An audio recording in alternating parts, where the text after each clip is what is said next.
Alors reprenons maintenant le fil de notre démonstration. La M3 devenant, paraît-il, vieillotte, qui donc lui succède? Eh bien, la M3 toujours, la M3 Evolution. Évolution notamment de la puissance, 220 chevaux au lieu de 200. Évolution encore de la taille des jantes, nettement plus large.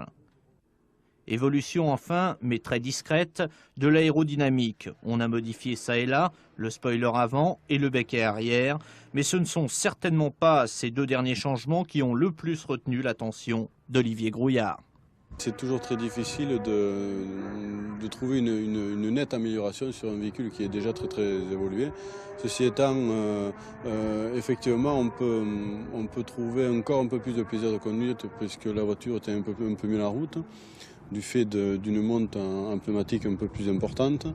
La motorisation n'est pas, disons, en rapport avec ce que l'on pourrait attendre. C'est-à-dire que ces 20 chevaux supplémentaires sont un petit peu décevants en haut régime. Par contre, ils apportent beaucoup à bas régime, en souplesse d'utilisation, en couple moteur, ce qui fait qu'elle est encore certainement un peu plus agréable à conduire. Donc vous pouvez la mettre dans les mains de n'importe qui.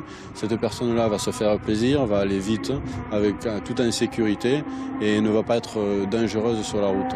Alors c'est vrai qu'elle est à mettre entre toutes les mains, ce qui n'est pas souvent le cas de véhicules qui sont de ce type de performance-là.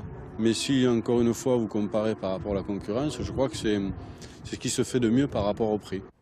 300 000 francs tout de même pour devenir propriétaire de cette Évolution, mais elle, vous pouvez l'acheter tout de suite, alors que pour la M5, il vous faudra patienter jusqu'au printemps prochain.